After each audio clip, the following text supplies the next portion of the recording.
के बाद एक बार फिर आपका स्वागत है। देखिए, अगर आज आप सदन की तस्वीर देखेंगे तो कोई बहुत बड़ा परिवर्तन नहीं दिखाई देगा, एक कॉन्टिन्यूटी दिखाई देगी। प्रधानमंत्री नरेंद्र मोदी ही हैं, गृह मंत्री अमित शाह ही हैं, रक्षा मंत्री राजनाथ सिंह ही हैं, वित्त मंत्री निर्मला सीतारमण ही हैं, विदेश मंत्री की बात की जाए तो वहां पर भी कोई परिवर्तन नहीं हुआ। और अब बात लोकसभा स्पीकर की आए तो स्पीकर के तौर पर भी ओम बिरला का आज चुनाव हो चुका है। तो फ्लोर मैनेजमेंट के लिहाज से अगर आप कहिएगा और देखिएगा तो नरेंद्र मोदी के तौर तरीकों में, उनके मैनेजमेंट में एक कॉन्टिन्यूटी दिखाई दे रही है। और वहीं दूसरी तरफ है राहुल गांधी जो अब तक किसी भी संवैधानिक पद की जिम्मेदारी निभाने से पीछे हट रहे थे, लेकिन इस बार वो लीडर ऑफ ऑपोजिशन के रोल में नजर आ रहे हैं। इस बार उनके पास जिम्मेदारी बड़ी है और जिम्मेदारी कड़ी भी है। तो किस तरह से ये दोनों फ्लोर मैनेजमेंट काम करने जा रहा है, हम इस पर चर्चा करें। उससे पहले आज प्रधानमंत्री नरेंद्र मोदी ने ओम बिरला के चुने जाने के बाद जो बातें कही हैं वो आपके सामने रख देती हूँ। I now put the motion moved by Sri Narendra Modi and seconded by Sri Rajnath Singh to the vote of the House. The question is that Sri Om Birla 18वीं Lok Sabha में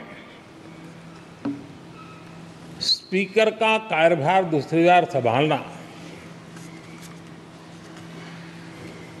ये अपने आप में एक बड़ा नया रिकॉर्ड बनते हम देख रहे हैं। श्री बलराम जाखड़ जी वो पहले ऐसे अध्यक्ष थे जिन्होंने 5 साल कार्यकाल पूरा करके फिर दोबारा उनको स्पीकर बनने का अवसर मिला था। उसके बाद आप हैं जिन्हें 5 साल पूर्ण करने के बाद दोबारा इस पद पर आसीन होने का अवसर मिला। गत 20 साल का एक ऐसा कालखंड रहा है कि ज़्यादातर स्पीकर या तो उसके बाद चुनाव नहीं लड़े हैं या तो जीत करके नहीं आए हैं। आप समझ सकते हैं कि स्पीकर का काम कितना कठिन है कि उसके लिए दोबारा जीतना मुश्किल हो जाता है, लेकिन आप जीत करके आए हैं, इसके लिए एक नया इतिहास आपने गढ़ा। आदरणीय अध्यक्ष जी, इस सदन में ज़्यादातर हमारे सभी माननीय सांसद आपसे परिचित हैं, आपके जीवन से भी परिचित हैं। और पिछली बार मैंने इस सदन में आपके संबंध में काफ़ी कुछ बातें रखी भी थी और मैं आज उसको दोहराना नहीं चाहता हूं, लेकिन मैं एक सांसद के रूप में और हम सभी सांसद के रूप में आप जिस प्रकार से एक सांसद के नाते काम करते हैं ये भी जानने योग्य है और बहुत कुछ सीखने योग्य है। मुझे विश्वास है कि आपकी कार्यशैली एज ए सांसद भी हमारे जो फर्स्ट टाइमर सांसद हैं, हमारे युवा सांसद हैं, उनको जरूर प्रेरणा देगी। प्रधानमंत्री नरेंद्र मोदी को जब आप सुन रहे थे, राहुल जी एक बात बड़ी क्लियर उन्होंने बोली कि आप जीत कर आए हैं। उन्होंने मतलब एक मैसेज देने की विपक्ष को कोशिश की है कि यहाँ पर सर्वसम्मति से बात हो सकती थी। विपक्ष ये जानता था कि वो एक हारी हुई लड़ाई लड़ रहा है, परसेप्शन के लिए ही सही। अगर परसेप्शन भी बनाना था तो एक बड़ा कॉन्सेंसस वहां पे उस फ्रंट पर हो सकता था, लेकिन नहीं हो पाया। टीएमसी को फोन करना पड़ा, राहुल गांधी को उन्हें मनाना पड़ा। शरद पवार, सुप्रिया सुले आखिरी दम तक ये नहीं कह रहे थे कि वो क्या करने जा रहे हैं। देखिए, विपक्ष में तो इस बात को लेकर थोड़ी चर्चा हुई ही कि किस तरह से लास्ट मिनट पर कांग्रेस ने बिना जो बाकी जो घटक दल थे, उनके साथी लोग थे, उनको कांग्रेस ने बिना बताए जो है अनाउंस कर दिया कि ये व्यक्ति जो हैं हमारे स्पीकर पद के उम्मीदवार होंगे या ये उनके सामने खड़े होंगे। और दूसरी तरफ देखिए, ये बात भी बिल्कुल साफ थी कि अगर विपक्ष इस कॉन्टेस्ट में जाता है, स्पीकर के या चुनाव में जाता है, तो विपक्ष की हार होगी। ये बिल्कुल साफ था।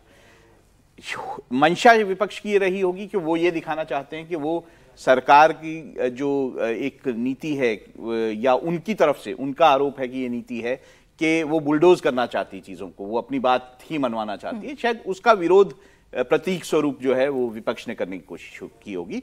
लेकिन प्रधानमंत्री ने उनको ये भी बताया, ये भी याद दिलाया कि भाई ओम बिरला जो हैं वो जीत के आए हुए सांसद हैं और वो जो हैं पहले स्पीकर रह चुके हैं और जो है ओम बिरला जो है एक सही व्यक्ति हैं इस पद के लिए। ये सब कुछ याद दिलाने की कोशिश की और अगर ये भी विपक्ष को याद दिलाने की कोशिश की कि इस कॉन्टेस्ट के बावजूद जो है वो ओम बिरला ही स्पीकर होंगे क्योंकि जो सत्ता पक्ष है उसके पास नंबर है।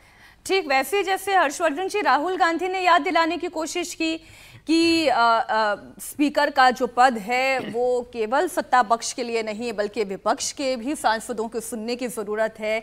इंडिया की आवाज, लोकतंत्र की आवाज जो है वो सुनी जानी चाहिए, वो भी तो याद दिला रहे थे। नहीं, निश्चित तौर पर, और इसमें कोई बुराई भी नहीं है। आप राजनीतिक दल के तौर पर चुनाव जीत कर वहां पहुंचे हैं, जिस तरह से जनता का आदेश मिला है वो मैंडेट बहुत साफ कह रहा है कि आपकी ताकत जनता ने इसीलिए दी है कि आप उनके मुद्दों को उठाएं।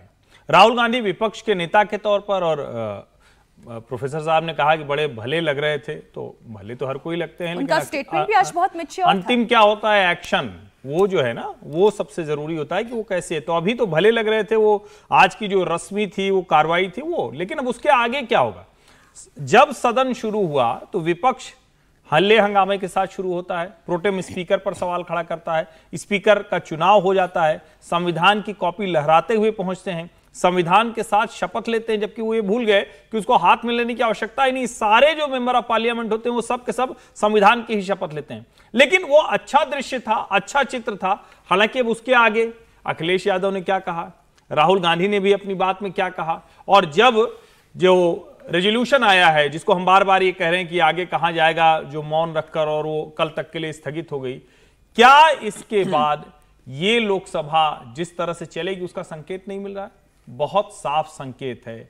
दोनों अपनी अपनी जगह पर खड़े हैं, दोनों ये कोशिश करेंगे, क्योंकि राहुल गांधी लगातार कह रहे हैं कि हमने नरेंद्र मोदी की छवि तोड़ दी, फाड़ दी, एकदम से गुब्बारा जो था उसको खत्म कर दिया। और आज दोनों साथ साथ भी दिख रहे हैं। उतनी देर के लिए वो रस्मी है, लेकिन इसका एक दूसरा, और अब बार बार एक दूसरे को देखते भी रहना होगा। जब आप लीडर ऑफ अपोजिशन के तौर पर एक साथ दिखेंगे तो शायद दोनों को यह समझ में आए कि हमें लोकतंत्र की गाड़ी चलाने के लिए दोनों को दो पहिए की तरह चलना पड़ेगा।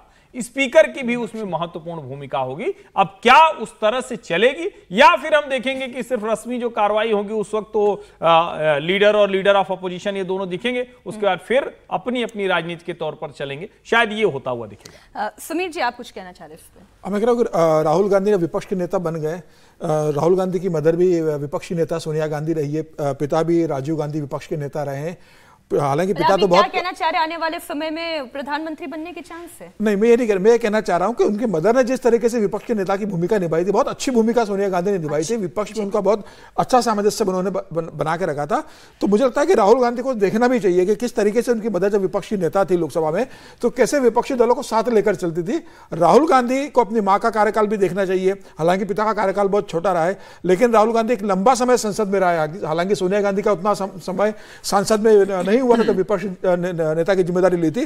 राहुल गांधी 2004 से सांसद रहे और अब 2024 में जाकर 20 साल बाद विपक्ष नेता बन रहे हैं। थोड़ा आसान सा एक सवाल आपसे पूछती हूँ कि आज विपक्ष के नेता के तौर पर आज पहले दिन में वो असरदार दिख रहे थे, उनका स्टेटमेंट असरदार था। देखिए, अभी देखा जाए तो अभी लोकसभा शुरू नहीं हुई, आज तो लोकसभा स्पीकर का चुनाव था, तो इस समय विपक्ष के जो लीडर्स भी होते हैं वो भी एक बहुत सामंजस्य बनाने की कोशिश करते हैं। जो चुन गए उनकी आपको तारीफ करना ही पड़ेगी।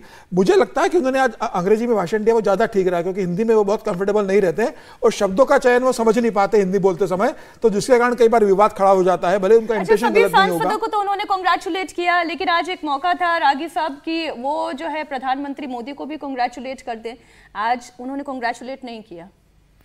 देखिए, ये तो हम लोग शुरू से ये बात कह रहे थे कि कायदे से जब प्रधानमंत्री मोदी प्रधानमंत्री बने तो वाकई उनको कम से कम विपक्ष के तरफ से जितना बधाई संदेश आना चाहिए था, न तो अखिलेश यादव के तरफ से बधाई संदेश आया, न ममता बनर्जी ने बधाई संदेश दिया। उसके ठीक उल्टा बधाई संदेश के समय जो है वो ममता बनर्जी डार्क रूम में अपने शायद चली गई थी बंगाल में, अपना बिजली का बल्ब ऑफ कर लिया था, ऐसा सुनने में आया है। अब सच्चाई क्या है भगवान जानता है। लेकिन ये सब जो चीज़ें हैं ये संसदीय सामान्य लोकतांत्रिक शिष्टाचार हैं। इससे करने से राहुल गांधी का कद बड़ा हो जाता, राहुल गांधी का कद छोटा नहीं होता, या किसी का भी। यदि अभी भी जो है, मैं आने वाले दिनों में यदि राहुल गांधी यदि यंग तुर्क की भूमिका में रहेंगे तो मुझे लगता है कि उनका कद बड़ा नहीं होगा। लेकिन वाकई यदि संवेदनशीलता के साथ, गंभीरता के साथ, जिम्मेदारी के साथ यदि वो अपने संसदीय दायित्वों का और खास करके विपक्ष के दायित्वों का यदि वो निर्वाह करते हैं, और जिसमें वो सामान्य शिष्टाचार का भी है, मान लेते हैं आपसे कोई प्रधानमंत्री बड़े हैं तो उनको आप नमस्कार करने से आप छोटे नहीं हो जाते हैं। यदि गृह मंत्री हैं उनको यदि आप नमस्कार कर लेते हैं तो उससे आप छोटे नहीं हो जाते हैं। ये प्रोटोकॉल का मामला है, संसदीय शिष्टाचार में भी ये मानता है। तो वैसे ही यदि आप जो भाषा थी, जो पब्लिक लाइफ में भाषा सी तू तड़ाक वाली भाषा, मुझे नहीं लगता है कि अब वो चीज़ें उन चीज़ों पर, उनको शब्दों पर ध्यान रखना पड़ेगा, खास करके जब संसद में बोल रहे होंगे। और निश्चित तौर पे अब उनकी भूमिका बदल गई है। कल तक वो बाहर एक युवा तुर्क की तरफ जो है कांग्रेस के वो नेता के तौर पे जो है वो बिहेव कर रहे थे। अब उनको संसदीय मर्यादा और संसदीय आचरण में रह करके उनको मुखरता के साथ विपक्ष की भी आवाज उठानी पड़ेगी और सरकार को घेरने की जिम्मेदारी भी। और विपक्ष के बीच में भी तो एक तालमेल बना के रखने की क्या लीडर ऑफ ऑपोजिशन की हर्षवर्धन जी जिम्मेदारी नहीं हो जाती है कि आप कोई भी फैसला लेने से पहले अपने साथियों को, अपने एलाइज को कॉन्फिडेंस में लें और उसके बाद फिर मीडिया के सामने आकर कोई बात बोलें। अब जैसे मैं कल की एक मिसाल दे दूं, मल्लिकार्जुन खड़गे और राजनाथ सिंह के आपस के बीच की बातचीत क्या हुई, क्या राहुल गांधी उसे पब्लिक डोमेन में ला सकते हैं या लाना चाहिए? नहीं, बचना चाहिए था उससे। और कभी भी इससे क्या होगा कि कोई भी जो समझौता हो सकता है, कई बार जब हम कहते हैं ना विवाद किसी चीज पर हुआ और विवाद वाली बात आप सार्वजनिक कर दें तो कभी विवाद समाधान की तरफ नहीं जाता है, संवाद नहीं बन पाता। घर में भी नहीं होता है। अगर आप दो रिश्ते हैं और उसमें उसकी बात तीसरे को बता दी तो जो अच्छा खासा बन रहा होगा वो भी बिगड़ जाएगा। लेकिन यहां ज्यादा बड़ी चुनौती है राहुल गांधी के लिए। राहुल गांधी 99 सीट वाली पार्टी के नेता हैं। दूसरी जो पार्टियां हैं 37 सीटें हैं, उसी के बाद ममता बनर्जी हैं। मतलब एक तरह से कहें तो दूसरी पार्टियों के पास भी संख्या बल अच्छा खासा है। अगर उनकी ताकत बढ़ी तो दूसरी विपक्षी पार्टियां जो कांग्रेस से ही निकल कर गई थी, जो अपनी जमीन तैयार कर रही थी, उनका भी एक संख्या बल है। इसलिए अच्छा होगा कि राहुल गांधी जब कोई ऐसी चीज होगी जिसको लेकर सरकार को घेरना है उन्हें, और घेरने के लिए ही जनता ने उसको आदेश दिया है, अब उस घेरने की रणनीति बनाने में क्या अखिलेश यादव, ममता बनर्जी, शरद पवार, उद्धव ठाकरे, लालू प्रसाद यादव, तेजस्वी यादव, ये सारे लोग उस तरह से दिखेंगे। अब ठीक है कि राष्ट्रीय जनता दल की जो नंबर्स के लिहाज से कहें तो उनकी भूमिका बहुत छोटी हो गई है, लेकिन क्या उसके लिहाज से उनकी जो राजनीतिक भूमिका है वो कम हो जाएगी? शरद पवार के भले 9 सांसद हैं, लेकिन क्या महाराष्ट्र में अभी विधानसभा चुनाव आने वाला है उसके लिहाज से देखेंगे तो मुझे लगता है कि कई ऐसी चीजें हैं। और एक सवाल अब यह भी खड़ा होगा कि क्या कांग्रेस पार्टी जो दिल्ली में अरविंद केजरीवाल की पार्टी के साथ समझौता करती है, क्या वो समझौता कर पाएगी? जिस तरह से सीबीआई ने आज मामला दाखिल किया है, यानी एक तरह से कहें तो अब राहुल गांधी को पार्टी के लिहाज से बड़ी रणनीति बनानी होगी। उसमें वो कितनी सफलतापूर्वक काम करेंगे उसी से तय होगा कि राहुल गांधी को इतिहास कैसे याद रखेगा, ये 5 साल लीडर ऑफ ऑपोजिशन के तौर पर वो कितना अच्छा कर पाएगा। हम जब चर्चा करते हैं कि राहुल गांधी बतौर लीडर ऑफ ऑपोजिशन कितने असरदार दिखाई देंगे या आज पहले दिन में वो कैसे दिखाई दिए, तो उनके आज के वक्तव्य को भी हमें सुनना चाहिए कि क्योंकि आज जिस तरीके से उन्होंने अपनी बात रखी, बड़ी संतुलित तरीके से उन्होंने अपनी बात रखी। जो बातें एक विरोधी पक्ष के नेता को कहनी चाहिए उन बातों का भी पुट इस वक्तव्य में था। एक बार आपको सुना देते हैं राहुल गांधी ने आज क्या कहा। This house represents the voice of India's people. And you, Speaker Sir, are the final arbiter of that voice. Of course, the government has political power, but the opposition also represents the voice of India's people. And this time, the opposition represents significantly more voice of the Indian people than it did last night. Speaker, sir, the opposition would like to assist you in doing your work. It is very important that the voice of the opposition is allowed to be represented in this House. I am confident that you will allow us to represent our voice, allow us to speak, allow us to represent the voice of the people of India. The question is not how efficiently the House is run. The question is how much of India's voice is being allowed to be heard in this House. So the idea, Speaker Sir, so the idea that you can run the House efficiently by silencing the voice of the opposition is a non-democratic idea. Rahul Gandhi को आपने सुना, उन्होंने जो एक विरोधी दल के नेता के तौर पर बात रखनी चाहिए, क्योंकि बार बार उन्होंने कहा कि हमारी आवाज को भी सुना जाना चाहिए। और जब अखिलेश यादव बोले तो उन्होंने ही इस बात को थोड़ा सा और आगे बढ़ा दिया। अखिलेश यादव ने क्या कहा वो भी एक बार आपको सुना देते हैं और फिर उस पर चर्चा करते हैं, क्योंकि राहुल गांधी तो बड़े बैलेंस होकर अपनी बात कह गए, थोड़ा सा अपर एज ले गए आज अखिलेश यादव। आज विरोध करने का स्वर जो है वो अखिलेश यादव का ज्यादा मुखर था। जिस पद पर आप बैठे हैं इससे बहुत गौरवशाली परंपराएं जुड़ी हुई हैं और हम सब यही मानते हैं कि बिना भेदभाव के आगे बढ़ेगा। बिना भेदभाव वाली बात करना राहुल जी, ये इंडिया की आवाज जो है वो सुनी जानी चाहिए, पक्षपात नहीं होना चाहिए। आज राहुल गांधी ने तमाम बातें कही हैं। नहीं, ठीक है, वो विपक्ष के नेता हैं और वो नेचुरली ये बात कहेंगे कि विपक्ष की आवाज़ जो है उसे सदन में सुना जाना चाहिए। स्पीकर को ये जो है विपक्ष को ये मौका देना चाहिए कि वो अपनी बात कह सके। ये सब बातें नॉर्मल बातें हैं। देखिए, अखिलेश यादव आपने कहा कि उन्होंने बेहतर किया, मुझे लगता है राहुल गांधी का भाषण ज्यादा बेहतर बहुत अच्छा था। और अखिलेश यादव जब बात कर रहे थे कि आपके पीछे दीवार है और दीवार में राहुल जी की वो थोड़ा तीखा बोल गए। मुझे लगता है कि दरारे तक मुझे तो समझ नहीं आया कि वो क्या बात बोलना चाहते थे कि अच्छा आपके पीछे दीवार है, वो अच्छे से बनी हुई है लेकिन उसमें दरार है, दरार में सीमेंट है। तो मुझे तो नहीं समझ आया वो क्या कहना चाहते थे। लेकिन हाँ, मुझे ये समझ आता है कि राहुल गांधी ने अपना भाषण जो है वो संयम, एक तो संयम उसमें दिखाई दिया। वैसे राहुल गांधी के बारे में बोला जाता है कि वो बोलते हुए कुछ भी बोल सकते हैं, मतलब किसी भी तरह की बात कर देते हैं, जो कि कई बार लगता है हैरान भी कर देते हैं। हैरान की ज्यादा कि वो मतलब परिपक्व नहीं है। हाँ। वो परिपक्व राजनीति नहीं करते, उस तरह की बातें सामने आती हैं। लेकिन आज के भाषण में ऐसा नहीं लगा कि उन्होंने ऐसी कोई बात की, और वो मुझे लगता है कि विपक्ष के नेता को जिस तरह से बात करनी चाहिए उसी तरह से बात की।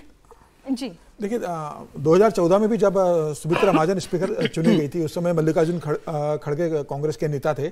हालांकि विपक्ष का नेता का पद नहीं था, लेकिन पार्टी के नेता थे। उन्होंने भी बहुत अच्छी स्पीच उस समय दी थी सुमित्रा महाजन को लेकर और लोकसभा को लेकर। उसके बाद देखें 2019 के अंदर जब ओम बिरला स्पीकर चुने गए थे तो उस समय अधीर रंजन चौधरी कांग्रेस के नेता थे। अधीर रंजन चौधरी ने भी उस समय, हालांकि उनकी हिंदी बहुत ही मतलब जिसको लेकर हमेशा विवाद रहा है, उसके बाद भी उन्होंने अपनी टूटी फूटी हिंदी में अच्छा एक स्पीच दी थी अधीर रंजन चौधरी ने। तो आज का दिन जो रहता है, बेसिकली स्पीकर आज पद ग्रहण करते हैं, उनका चुनाव होता है, तो आज कोई राजनीति का दिन बहुत रहता नहीं कि मतलब विपक्ष इस बात को लेकर के विरोध करे। विपक्ष ने विरोध में अपना कैंडिडेट खड़ा किया, सत्ता पक्ष का कैंडिडेट जीत गया है। अब विपक्ष को वहां अच्छी बात ही आज कहनी थी। मुझे तो लग रहा है कि अब राजनीति अब जो शुरू होगी इनकी, ये 2 दिन के बाद जब राष्ट्रपति का अभिभाषण कल होने वाला है, कल राज्यसभा का 264वां सत्र भी शुरू होने वाला है। दोनों सदनों के संयुक्त सत्र को राष्ट्रपति कल संबोधित करेगी। उसके बाद राष्ट्रपति के अभिभाषण पर धन्यवाद प्रस्ताव पर जब चर्चा होगी तो विपक्ष उस पर बात शुरू करेगा, तब राजनीति शुरू होगी। तो मुझे लग रहा है कि आज वैसे भी बहुत राजनीति के लिए या सरकार का विरोध करने का स्पेस नहीं था। आज तो स्पीकर का दिन था चुनाव का। लेकिन मैं समीर जी आप ही की बात को थोड़ा सा अगर और आगे बढ़ाती हूँ, आप ये कह रहे हैं कि आज तो राजनीति का स्कोप नहीं था, लेकिन राजनीति की शुरुआत किसने की? फिर विपक्ष ने की राजनीति की शुरुआत। उन्होंने कहा कि भाई डिप्टी स्पीकर पर आप हमें दावेदारी दे दीजिए, हम स्पीकर पद पर आपको कंसेंसस दे देते हैं। जब वो जानते ही थे कि इस बैटल में उनकी हार सुनिश्चित है, फिर वो लड़ाई लड़ी क्यों? राजनीति शुरू किसने? देखिए आज देखिए 2014 में भी नहीं मिला था, लेकिन 2014 में विपक्ष ने चुनाव तो नहीं लड़ा, 2019 में विपक्ष ने चुनाव नहीं लड़ा जब उनको नहीं मिला, तो वो जानते थे कि हमारे पास ताकत नहीं है कि अपना स्पीकर बना सके। इस बार उनके पास लग रहा है उनको कि भाई हमारे पास अगर 234 है और सत्ता पक्ष के बाद 293 तो बहुत फर्क नहीं है, और एक विरोध के रूप में उनको लग रहा है कि अब जनता ने हमें ताकत दी है तो हम बताएं कि हमारे पास भी आज विपक्ष की आवाज है और विपक्ष के रूप में एकजुट है। आज उनकी ताकत बढ़ी हुई है, अखिलेश यादव की ताकत बढ़ी है, ममता बनर्जी की ताकत बढ़ी है, शरद पवार है, आज कांग्रेस की खुद की ताकत है। तो मुझे लग रहा है वे सत्ता पक्ष को बताना चाहते थे कि भाई अब हम इतने कमजोर नहीं है कि आप जो चाहोगे वो कर लोगे, हम कम से कम इस स्थिति में है कि अपना कैंडिडेट उतार सकते हैं, कैंडिडेट उतार सकते हैं, लेकिन फिर भी रागी जी आज उन्होंने डिवीजन ऑफ वोट नहीं मांगा। मैं यही कहना चाहता था कि विपक्ष को इस बात का एहसास था कि वो अंदर से कमजोर हैं, वो जानते थे अच्छी तरीके से कि वो किसी भी हालत में जीत नहीं सकते थे। ये एक प्रतीकात्मक था, और मुझे ऐसा लगता है कि बेशक ये बात न्यूज स्टोरी चलाई जा रही हो कि ममता बनर्जी ने हाँ कह दिया है कि हम विपक्ष के उम्मीदवार को समर्थन देंगे, लेकिन कहीं ना कहीं असहमति का स्वर था, और यही कारण है कि विपक्ष जो है वो डिवीजन के लिए नहीं मांगा। क्योंकि आज यदि डिवीजन के लिए मांग देता विपक्ष, और वाकई यदि मान लेते हैं कि भारतीय जनता पार्टी के गठबंधन को आज 307 या 310 हो जाता, तब फिर एक हमेशा यही बात होती कि देखिए फिर वो मोरल उनका टूट जाता। जो अभी जो जीत की मुद्रा में विपक्ष हारते हुए जो जीत की मुद्रा में है, वो फिर हार की मुद्रा उनके यहाँ से शुरू हो जाती। और मान लेते हैं यदि भारतीय जनता पार्टी का गठबंधन में कुछ उलट पुलट फिर होता तो भारतीय जनता पार्टी के लिए गठबंधन कठिन हो जाता। लेकिन ये विपक्ष अच्छी तरीके से जान रहा था कि उनके पास संख्या बल नहीं है, इसीलिए उन्होंने डिवीजन के लिए नहीं ये प्रेस किया कि डिवीजन आप करा दीजिए। और दूसरी बात, राजनीति तो देखिए संसद है तो वहां पर लोकसभा है तो राजनीति तो होगी ही। ये तो मत मानिए कि सब गेरुआ वस्त्र वहां पर पहन करके और आश्रम की भावना से वहां पर काम करने आए हैं। आपने देखा कि नहीं, आज संसद में एक बार चुन लिए गए, चुनने के बाद स्पीकर का जो संदेश है जो सदन के लिए, जो जिसे हम लोग अभी भी कह रहे हैं कि वो रेजोल्यूशन है या क्या है, वो अपने आप में कांग्रेस पार्टी की सारी बखिया उघेड़ देता है। और स्वाभाविक है कि इस संदेश के बाद कांग्रेस पार्टी तो निश्चित तौर पर प्रतिक्रिया के मूड में होगी कि भाई देखिए, जैसे कहते हैं ना, सिर मुड़ाए ओला पड़ना, वही हालत है। सदन की शुरुआत हो रही है, तस्वीर देखना चाह रही थी, सदन की शुरुआत हो रही है और वहीं पर कांग्रेस पार्टी हंगामा कर रही है। मैं तस्वीर देखना चाह रही थी कि कौन कौन से सांसद इस हंगामे में शामिल हैं। क्या समाजवादी पार्टी के सांसद भी इस हंगामे में शामिल हैं? क्या आरजेडी के सांसद भी इस हंगामे में शामिल है? क्या वो भी आपातकाल पर लाए गए ओम बिरला जी के स्पीकर की बात पर वो हंगामा कर रहे हैं या उसका साथ दे रहे हैं? आम आदमी पार्टी, सब आरजेडी, कई ऐसी पार्टियां हैं, एक्सक्लूडिंग कांग्रेस हम बोलते हैं, एक्सक्लूडिंग कांग्रेस। बिल्कुल। हमें एक छोटे से ब्रेक के लिए यहाँ पर रुकना होगा। संसद में आज अखिलेश यादव खुलकर बोले, कैसे अपने इरादे उन्होंने क्लियर कर दिए। शपथ के दौरान डिंपल यादव के नारों से समाजवादी पार्टी की स्ट्रैटेजी को लेकर क्या हिंट दिया गया, इस पर भी होगी बात। फिलहाल एक ब्रेक, आप देखते रहिए इंडिया टीवी।